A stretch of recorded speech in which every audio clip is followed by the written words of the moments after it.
finally ku baana 25 be baakolako DNA okuzuula abaana abatuufu ab'omugezi Job Paulo Kafeero.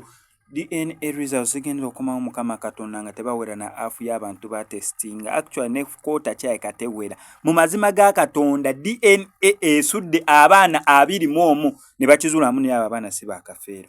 Onure abaana bana ku baana 25 abaana bana abo boolaba abalenzi 3 n'omuwala omu be bazuuliddwa nti nabe baali aba Paulo Kafeero. Mukama Katonda wange ku bantu 24 nekizuulibwako nti bana Mukama Katonda obadde omanyi na ttiimu z'omupiira 2 naye kumbe n'emu tewera afu. Mukama Katonda sooka olire ebibaddewo bagezaako okubeera nga basoma results. Number 3 on our list is Kafeero Thomas.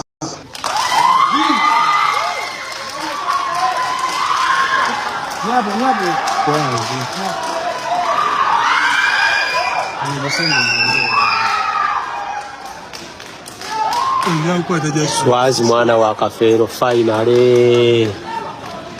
Swazi mwana wa Kafeero.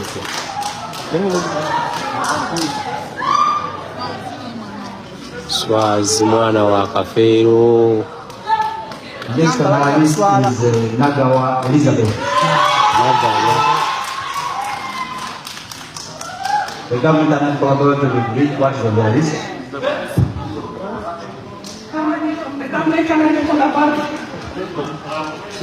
Omwana tugaita Nagawa Elizabeth aliwa naye ajje.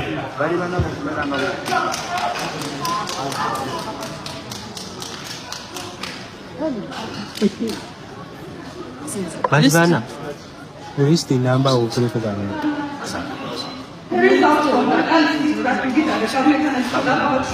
Mulize mulonde okuva balabala ya gavumenti ewandiga ejomite ewandiga. Support the proposition that the late Paul Kafeero is the biological father of Nagawa Elizabeth. Kafeero Bay. Nagawa Elizabeth ewandiga bagandi mwana wa Kafeero. Kafeero Bay bagandi mwana wa Kafeero. Kafeero Simon Peter. And Kafeero Thomas. So out of 25 tugiye mu bana.